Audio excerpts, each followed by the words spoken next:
Hi, I'm James Schillinglaw, and I'm here today with Andrea Zito, who's the CEO of Swan Hellenic Limited. Now, that may be a familiar name to many of you, but it actually is a new company with a grand old name, and it's an expedition cruising area and sort of luxury expedition cruising, which is all the rage these days. And we're going to find out from Andrea exactly what Swan Hellenic is up to and what the plans are for the future. And you're going to find out all about that and more on Insider Travel Report. First of all, Andrea, how are you and where are you? First of all, good morning to you and to you and to all your customers. Let's say so. And thank you for inviting me. I'm in sunny Monaco, Monte Carlo today. I'm based here since 25 years. I'm in the cruise industry since probably 32 years. I'm getting old. Well, actually, we're going to talk about that because we want to talk a little bit about your history. And first, let's talk in brief. What is Swan Hellenic Cruises, and why are you focusing on developing an expedition cruise line? Well, all started a couple of years ago. I was still I had a lot of my career that was with the V-ships in various executive roles. Then I joined the Silver Sea and to help them during the transition with the merging. I was senior vice president operation, helping them during the merging with the Royal Caribbean, and with some friends we decided to invest and the area where we decided to invest was expedition cruising. Ordered 2 ships initially, and then a third one just ordered a few months ago, 6 months ago, a third one at Helsinki Shipyard, which is a very renowned yard, active since 150 years on specialized in cruise, ferry, and icebreakers. Yeah. When you enter these startups or this venture is a little bit crazy. You don't know what is chicken and egg, what comes first. So eventually, the idea was all a business plan about expedition, high-end expedition cruising, and eventually I happened that I knew that the Swan Hellenic brand was available because I did manage Swan Hellenic for the last 15, 20 years until 2000, until the folding of the operation in 2017. Yeah, it was definitely a name that everybody knew. It had been around for a while, mostly in Britain, right? Yeah, it is an organization that started in 1950. You imagine, with and we will be having we ordered and there will be out a book about the history, the first 70 years of Swan Atlantic, which will be released when we will have the inauguration of the christening of our ship later in October this year. So you're basically carrying on the history of Swan Atlantic, right? Yeah, we are because we think this is was an iconic brand. Started very British in origin, but then morphed to become a little bit more international. And we want to have for the brand to be very international. Right. It is the background of this was very highly cultural.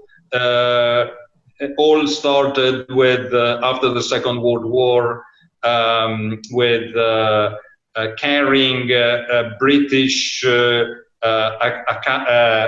professors, high-end individuals right. visit archaeological site mainly in the East Mediterranean. Seems trivial today, but at the time traveling was not that easy, and traveling in some remote areas of the Mediterranean was not at all easy. And so Swan Hellenic was organizing very high-end lecturers from renowned university, in conjunction with the Hellenic Travel Club, that is a still existing organization in Britain, and and Swan comes from the name of the founder, that are the father and son, Mr. Swans. Yeah, and, so you have this history there, but then last year, actually during the pandemic, which was probably a strange time to do it, you did purchase the name, and you had these plans for 3 ships. Well, all started before the pandemic. Okay, got it. Yeah, that was a big surprise in the middle, right? Yeah, all started well before, in 2019, well before the pandemic. The ship had been ordered in August 2019. So nobody was, and the plans were to have the launch at Sea Trade 2020 in April. Yeah, we missed that one, I think. Yeah, we missed that, and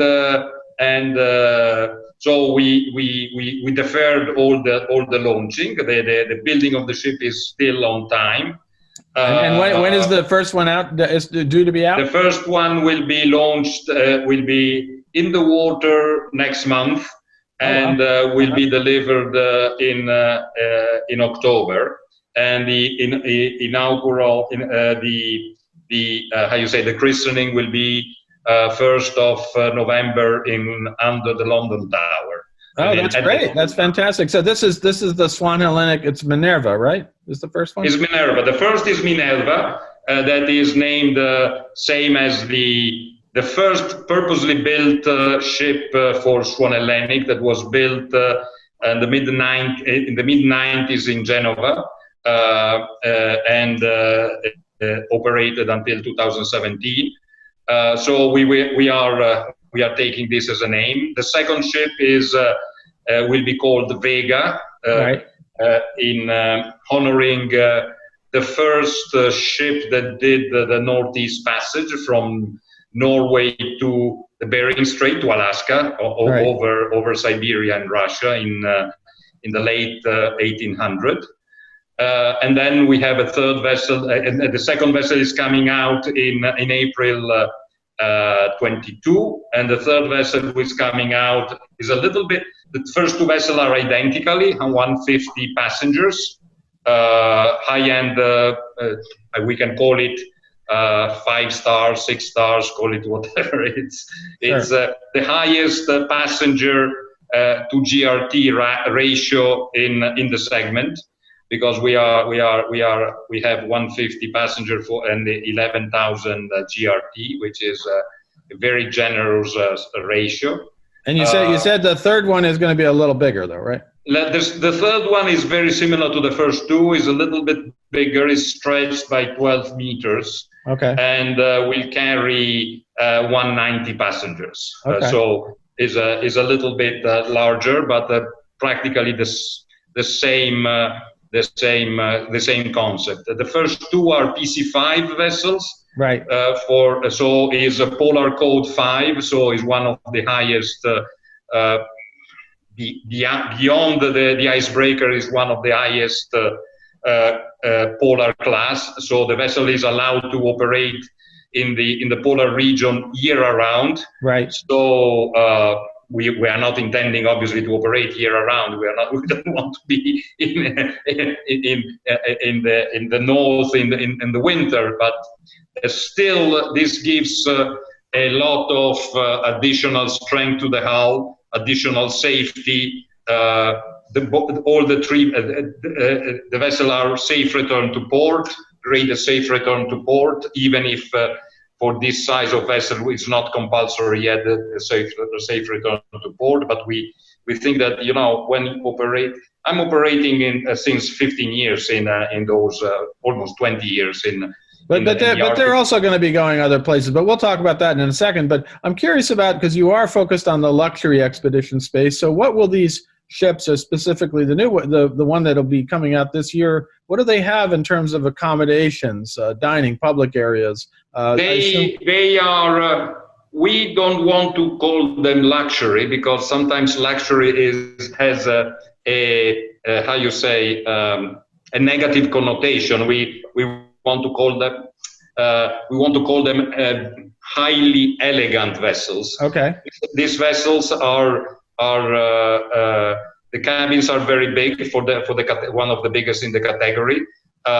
Most of it with balcony, or we have only 10 cabins with no balconies. Okay. Out of the 75 cabins. Nice, very simple vessels but very practical. So okay. We have a nice restaurant, and then a club lounge where you can have food 24 hours with an inside and an outside. We have a huge observation lounge with inside and outside space, big screens for lecturers. The cultural element, those vessels do not have a big entertainment facility. I mean, no. You are not going there to go in a casino or in a theater. Will it even have a casino or not? No, the center of all the activity is the cultural element, the enrichment, and we privileged. I mean, if you go on our website, there are a lot of renderings. The vessel we privileged enormously, contrary with other tonnage coming out in the same category, the outdoor space.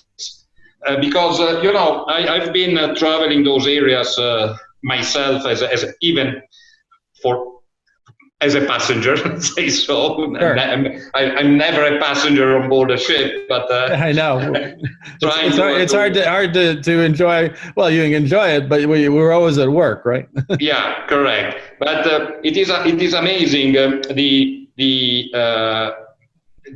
people, the beauty of the traveled areas are overwhelming. Right, People do not. The show is not in the vessel; is outside.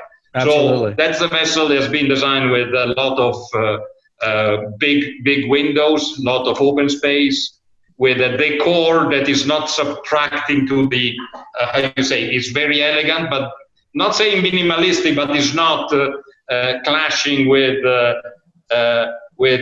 or distracting the attention from the show that is all outside, Yeah, and everybody's looking outside. Yeah. Now I do want to ask you about one thing. What about the dining on board and things like that? What can guests expect from that? The dining will be very, very, very sophisticated dining, but because we will have a couple of Michelin star chefs that will be signing menus for us, but at the same time, we are conscious that the typical demographic that is avid travelers, right, and also the fact that these cruises are relatively long, we are all health conscious. So yes, we want to indulge once in a while in a good wine, a very good gourmet food, sure, but we all have our own how you say food, how you say, health. We are all attracted to some specific healthy food. Quinoa salads, the avocados, right, and also with a big aspect to dietary. These days you have to do that, and a lot of people are very vegan, vegetarian, and all the no gluten, and etc. etc. So the choice will be very varied. We will have the club lounge will serve food 24 hours on. Also because sometimes those cruises, probably you have the direct experience. Those cruises are quite intense in terms that sometimes you wake up early in the morning, you are on a walk in Antarctica, you come back, then you go out back for another ride on Zodiacs or ashore. So not really all the time you are. You don't want to dress up for dinner. You don't want to dress up between the two excursions. So we want to have something very, very elegant but very informal. Where you can have a quick, refined lunch, dinner, or just breakfast. Absolutely. I know, and I have been on expedition cruise ships, and they say, if you think you're on vacation, no, we're here to see things, and we're here to do things. Exactly. What people do not understand is that the days are relatively long because, here is daylight until, probably in New York, until 8 o'clock at night. Right. When we travel the polar regions, the daylight is until 10 o'clock and start at 6 o'clock or 4 o'clock in the morning. So the nights are very short, and there is a lot to see because really the show is going on outside the ship all the time. So and that's why we privilege the large open decks because I was always surprised to see people of all demographics insisting to sit outside to have a quick lunch or a cup of tea, even when it's raining or snowing, because there are the show of the nature, Mother Nature is giving with sea wildlife or the icebergs or the whales jumping. It's phenomenal. You don't want to miss it. That's the thing. That's what you're there for. You don't want to miss it. Exactly. So we have access to open decks from any inside areas. Another important part for us is to have a very comfortable, which is very important, to have a very comfortable. I don't know if you are familiar with the word, the mud room, the room where you get prepared to go on the Zodiacs and where you change once you are coming back from shore.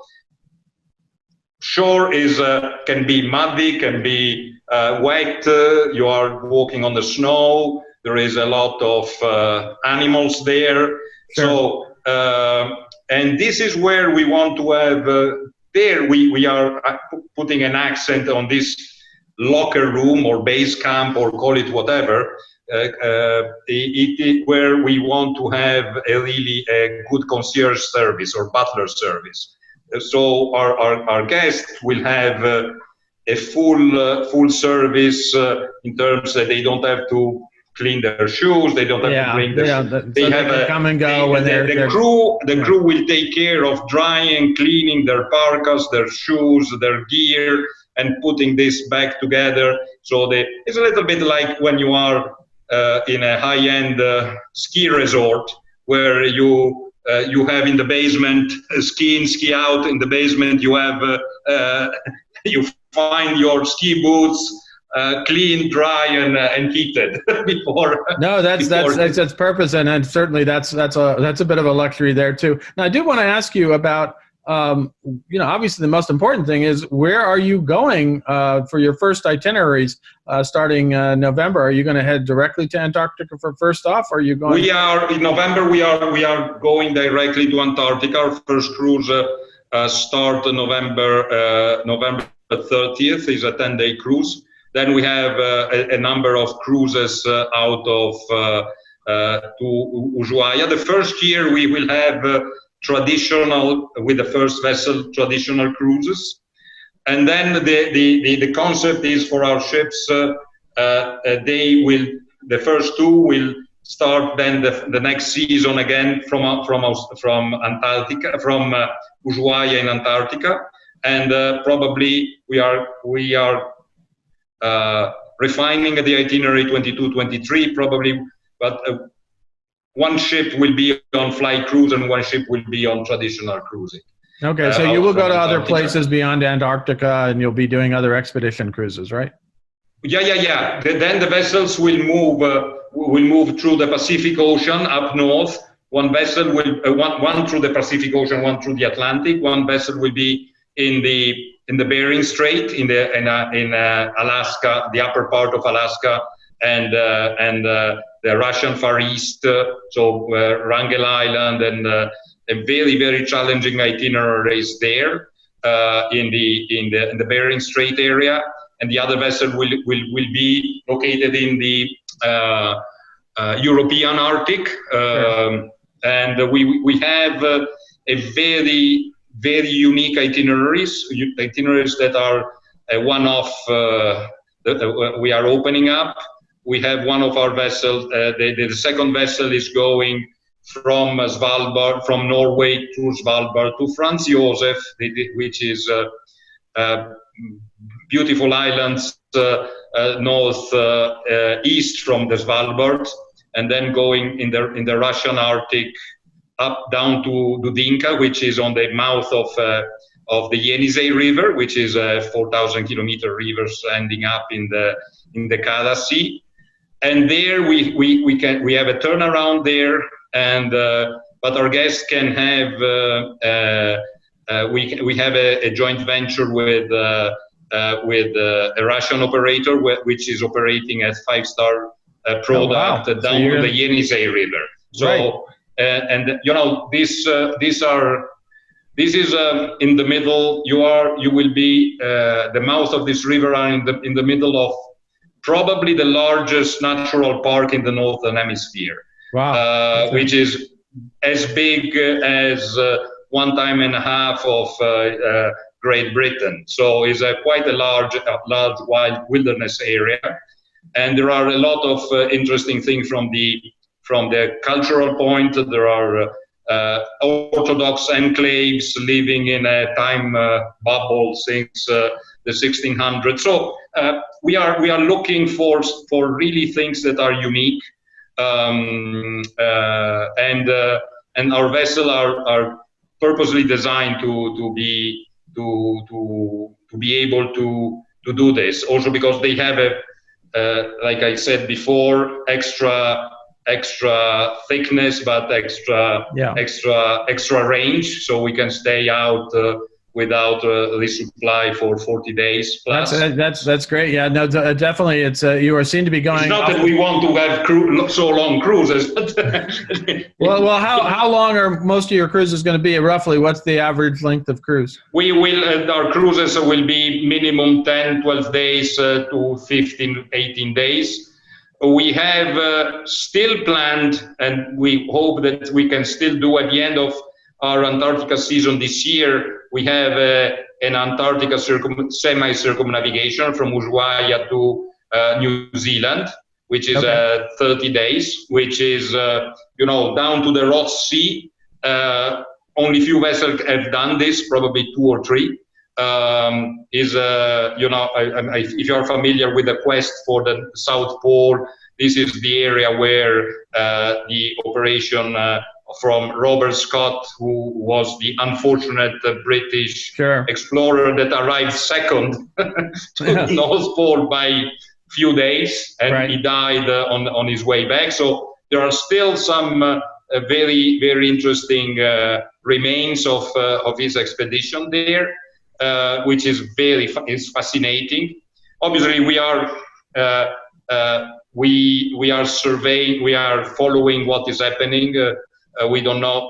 Australia and New Zealand are still closed to business. Right. We hope, that these things will change. We have Plan B in the bag. In any case, with small vessel, we already declared that we will have a crew 100% vaccinated. Right. Are you gonna ask for all guests to be vaccinated too?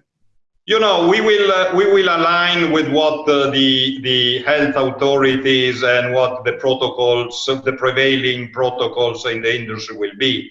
Mm-hmm. Probably, in order to travel, we all need to have either vaccinated or immune. Like you are immune because you have antibodies. So probably all of us. This is really a moving target. We are following it with our medical consultant, which is Vicand, which is a very renowned I've heard of organization. Them. We will have testing facility on board. We will test people before boarding. The fact is that is a moving target, like, as I say before, because the health authorities worldwide are still developing their protocols. Yeah, no, that's absolutely true, and we'll have to see where it goes. But one of the things I'm curious about is that obviously you've had some experience having worked with lines like Silver Sea, with the expedition cruise market. With why did you decide? There were a lot of cruise companies that went into this market in the past few years. Why did you get into it, and why is it such a popular market, the expedition cruise market? I think that this is a very underdeveloped sector compared with the rest of the cruise industry. All this started probably 15-20 years ago, not more than that. So much later than the traditional, let's say, cruise lines. Sure. In the sector at the moment, there are the average age of the tonnage in the expedition market is 22 or 25 years. Right. So you have still a lot of tonnage of 30 years and plus, and majority of the tonnage is not purposely built. You still have trawlers converted, icebreakers converted, scientific or research vessel converted. You have even ferries converted. Right. So the new buildings started really less than, let's say, 10 years ago. Probably Ponant was the first building vessels for expedition or expedition-like, quite a bigger scale. Sure. So so you really needed newer ships in the market and purpose built, right? Newer ship, purpose built. The new regulation and the safety requirement are increasing. The environmental requirements are increasing. So this will put sooner or later. I'm not saying putting out of the market, but putting a lot more pressure on existing tonnage to cope with the requirements. Yeah, absolutely. I do want to get to how you are selling these cruises, particularly in the U.S. Can you tell us a bit about our sales team here and who they are? I know for me, there's some familiar faces like Tom Russell and Mitch Schlesinger are well known to a lot of travel advisors out there, and they are now. I think you have an office in Florida, I believe. We have an office in Fort Lauderdale where we have a call center. So information is on the website. There is a number, a US number that can be reached 24 hours. We have on the website we have a digital brochure available. There is a lot of information about our programs. We have our fares. I mean, how our pricing is. Brochure pricing is there. Our offer pricing is there. we are like we are working with the trade. I mean, we as a newcomer, we rely on travel advisor, tour operator, travel agent to sell our product. So we have at the moment PSA's agreement in US with about 30 big organizations. Okay. We have another 100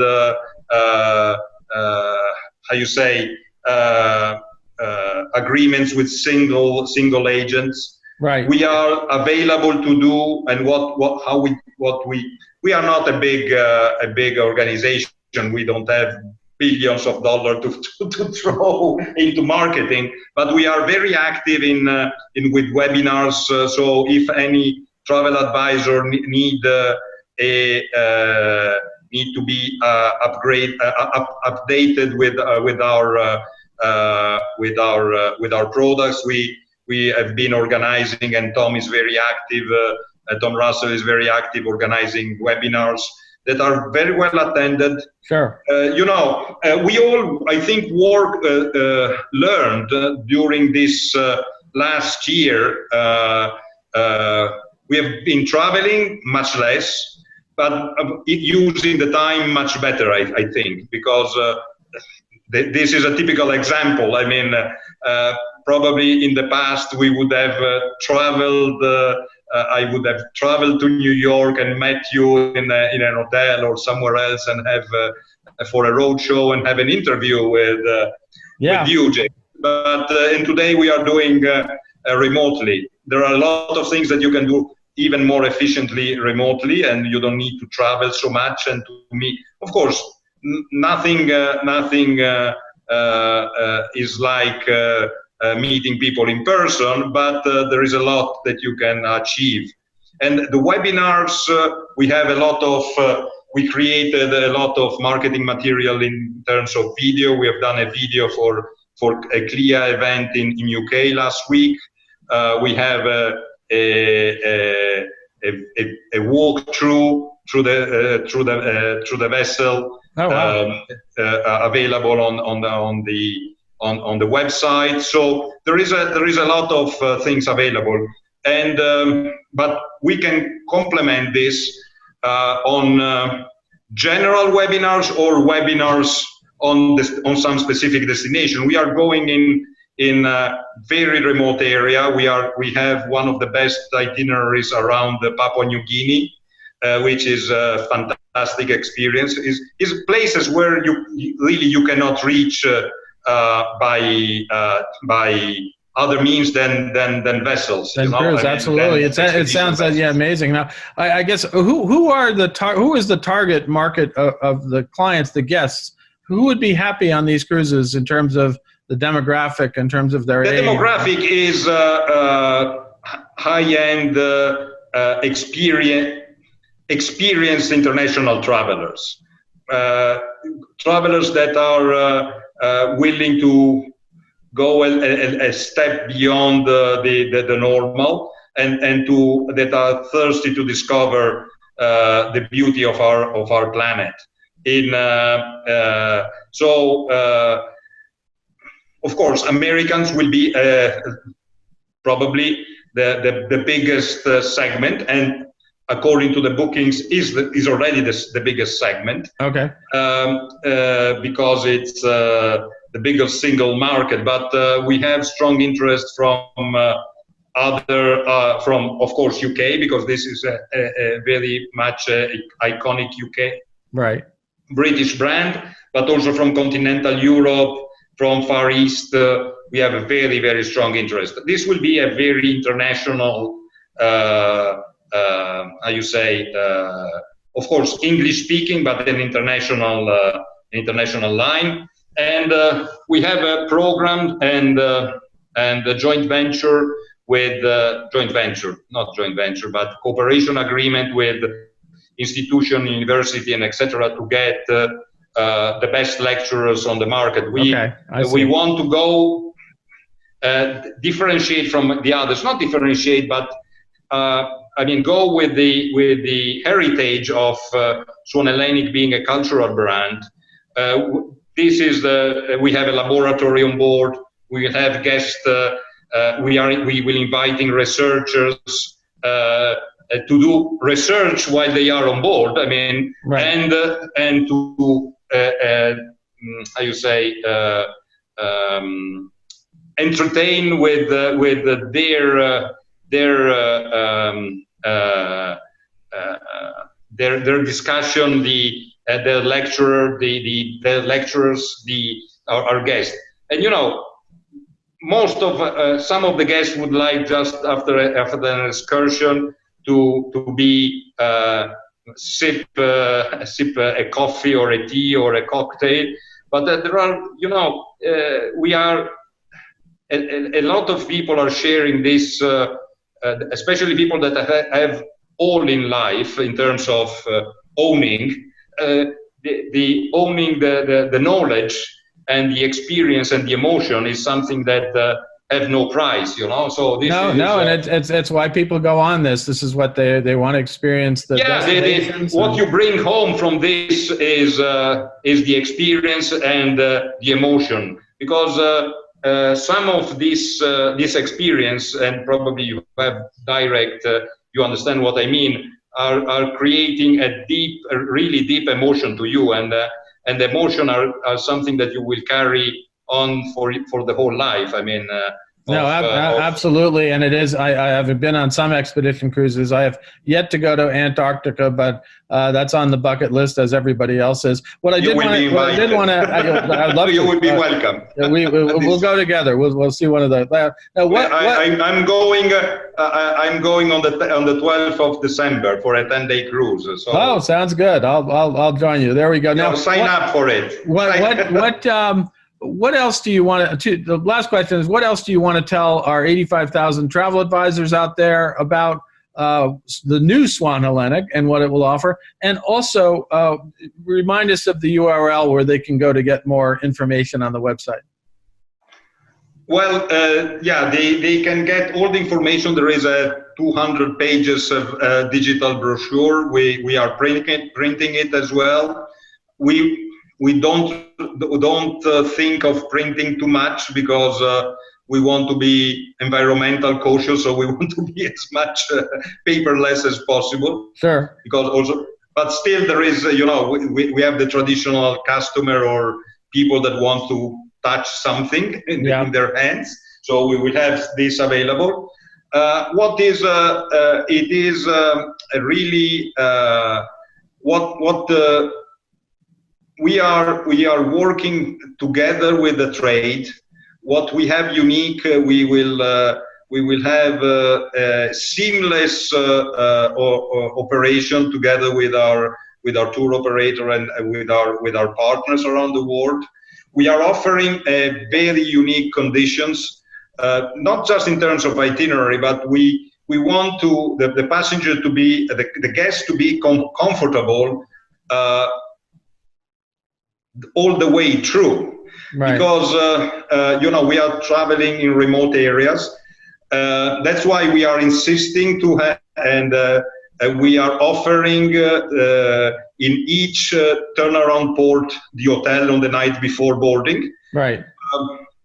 Because we want people to be there the night before, to be gathered the night before, to be taken care the night before, to go safely on board under our escort. In some of these places where when you do turn around in Indonesia, it's not that it's